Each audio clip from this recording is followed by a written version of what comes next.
ఈరోజు టీవీఏసీ JAC labour commissioner ఆఫీసులో consolation officer దగ్గర జాయింట్ మీటింగ్ జరిగింది. ఈ కన్సలేషన్ మీటింగ్లో మేనేజ్మెంట్ కొన్ని ప్రతిపాదనలు పెట్టింది. టీవీఏసీ జేఏసీ కూడా కొన్ని నిర్దిష్టమైనటువంటి ప్రతిపాదనలు కన్సలేషన్ ఆఫీసర్ ముందు పెట్టడం అనేది జరిగింది. మేనేజ్మెంటు మాకు కనీసం 2 వారాలకు సమయం కావాలి. ఇది ప్రభుత్వంతో చర్చించాల్సినటువంటి విషయం, చాలా సున్నితమైనటువంటి విషయం. ప్రభుత్వంలో కూడా ముఖ్యమంత్రి గారు, డిప్యూటీ సీఎం గారి లెవెల్లో మాట్లాడాల్సినటువంటి అంశం కాబట్టి వెంటనే దీని మీద సమావేశాలు జరగటం ఇది కష్టమైనటువంటి పని కాబట్టి మాకు 2 వారాలు టైం కావాలి. ఈ ఆర్టిజన్స్ కన్వర్షన్ విషయంలోనే మేము ప్రభుత్వానికి పూర్తిగా రిపోర్టులు పంపించడం అనేది జరిగిందనే విషయాన్ని చెప్పారు. జేఏసీగా మనం చెప్పాము, మనం ఇప్పటికే 18-19 రోజులు అయింది సమ్మె నోటీస్ ఇచ్చి. ఇన్ని రోజులు ఏమి చేయకుండా ఓన్లీ కాలయాపన చేసి ఇప్పుడు మాకు 2 వారాల సమయం కావాలని చెప్పడం అనేది సరైనది కాదు అని చెప్పి గట్టిగా ఆర్గ్యుమెంట్ చేయడం అనేది జరిగింది. గట్టిగా ఆర్గ్యుమెంట్ చేసాము. ఖచ్చితంగా 14వ తారీఖు నుంచి సమ్మెలోకి వెళ్ళాలనే దాని నుంచి మేము వెనక్కి రావట్లేదనే విషయాన్ని కూడా మేము గట్టిగా కన్సలేషన్ ఆఫీసర్ దగ్గర ఆర్గ్యుమెంట్ చేశాము. అప్పుడు కన్సలేషన్ ఆఫీసర్ గారు జోక్యం చేసుకుని ఇది కన్సలేషన్ అడ్మిట్ అయింది కాబట్టి మీరు ఇప్పటికిప్పుడు తక్షణమే 14వ తారీఖు నుంచి సమ్మెలోకి వెళ్తే మీ సమ్మె ఇల్లీగల్, చట్ట వ్యతిరేకం, తర్వాత మీ మీద యాజమాన్యం కూడా చర్యలు తీసుకుంటుంది. మా కన్సలేషన్ మీటింగ్ అయిన తర్వాత మీరు ఎప్పుడైనా వెళ్ళొచ్చు, మాకు మిమ్మల్ని సమ్మెలోకి వెళ్ళవద్దు అనే హక్కు మాకు లేదు. కానీ ఇప్పుడు కన్సలేషన్లో ఉంది కాబట్టి మీరు వెళ్ళడం అంత మర్యాద కాదు. పైగా ప్రభుత్వం పాలసీ మ్యాటర్ అంటుంది కాబట్టి ప్రభుత్వానికి కూడా కొంత టైము ఇవ్వాలి, మేనేజ్మెంట్కి కూడా కొంత టైం ఇస్తే మంచిదని చెప్పి కన్సలేషన్ ఆఫీసర్ సలహా ఇచ్చారు.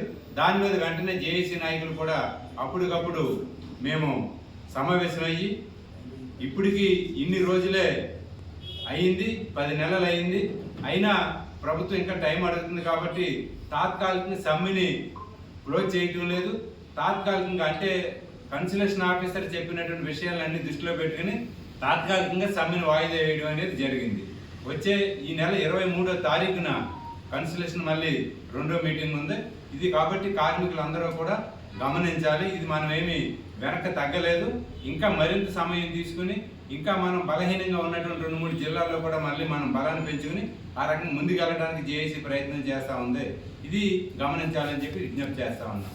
అట్లాగే ఒక బాధాకరమైనటువంటి విషయం ఏంటంటే కొన్ని సంఘాల నాయకులు సీఎండీల దగ్గరికి పోయి మీరు వాళ్ళకి కన్సలేషన్ చేయవలసినటువంటి అవసరం లేదు, ఎగ్జిస్టింగ్ సర్వీస్ ఇవ్వాల్సినటువంటి అవసరం లేదు, వాళ్ళకి స్టాండింగ్ ఆర్డర్ను అమలు చేస్తే చాలు అనే వర్షన్నే చెప్పినట్టు మా దృష్టికి వచ్చింది. మేము అటువంటి సంఘాలకు చెప్తా ఉన్నాము, మీరు చేతనైతే సహకరించండి, జేఏసీకి చేత కాకపోతే జేఏసీ చేస్తున్నటువంటి దాన్ని చూస్తూ ఉండండి తప్ప మీరు సీఎండీలకు సలహాలు ఇచ్చి అనవసరంగా లేనిపోయిన బదనామా అయ్యే పరిస్థితి చేసుకోవద్దు. మీ యూనియన్లో ఉన్నటువంటి ఆర్టిజన్స్ కూడా ఉన్నారు, వాళ్ళు కూడా గమనించాలి. మాకు కన్వర్షన్ చేయడం వలన ప్రభుత్వానికి ఏ రకమైనటువంటి నష్టం లేదు, ఇబ్బంది లేదు అని మేము చెప్తా ఉంటే మీరు మీకు మీ సంఘాలకు ఎందుకంత భయం పుట్టుకొస్తుంది? ఈ 20,000 మంది కన్వర్షన్ అయితే మీకెందుకంత బాధ వస్తుందో తెలియట్లేదు. మేము సీరియస్గా చెప్పదలుచుకున్నాము. మీరు ఇటువంటి తప్పుడు సలహాలు సీఎండీలకి డైరెక్టర్లకు ఇవ్వద్దు మేము రిక్వెస్ట్ చేస్తా ఉన్నాము. అదే సందర్భంలో హెచ్చరిక కూడా చేస్తా ఉన్నాము. 20,000 మంది ఆర్టిజన్స్ యొక్క ఉసురు తగులుద్ది, పొట్టలు కొట్టొద్దు అని చెప్పేసి కూడా చెప్తా ఉన్నాము. ఆ సంఘంలో ఉన్నటువంటి ఆర్టిజన్స్ ఇప్పటికైనా గమనించి వారు కూడా జేఏసీ చేస్తున్నటువంటి సమ్మెలు సహకరించినట్లయితే బాగుంటుందని చెప్పేసి మేము విజ్ఞప్తి చేస్తా ఉన్నాం. ఇక 3వ విషయం, మనం సమ్మెని తాత్కాలికంగా వాయిదా వేసాం కాబట్టి కార్మికులని మరింత ఐక్యం చేయడం కోసం ప్రతి ఉమ్మడి జిల్లాలు ప్రాతిపదిక మీద, అంటే మనకు ఉమ్మడి జిల్లాలుగా 10 జిల్లాలు ఉన్నాయి, 10 జిల్లాల్లోనూ కూడా మనం వంట వార్పు కార్యక్రమాలు పెట్టాలి. మీ జిల్లాలో ఉన్నటువంటి జేఏసీ నాయకత్వం, రాష్ట్ర జేఏసీలో ఉన్నటువంటి మీ జిల్లా ఇన్ఛార్జీల నాయకత్వాలు కూడా మీ దృష్టికి తీసుకొస్తారు. ఆ రకంగా 23వ తారీఖు లోపులోనే అన్ని 10 జిల్లాల్లోనూ వంట వార్పు కార్యక్రమాలు జరిగిపోవాలి. అక్కడికి అవకాశం ఉంటే కనుక రాష్ట్ర జేఏసీ నాయకులు కూడా మీ వంట వార్పు కార్యక్రమంలో పాల్గొంటారు, జరిగిన విషయాలు మరింత వివరంగా చెప్తారు.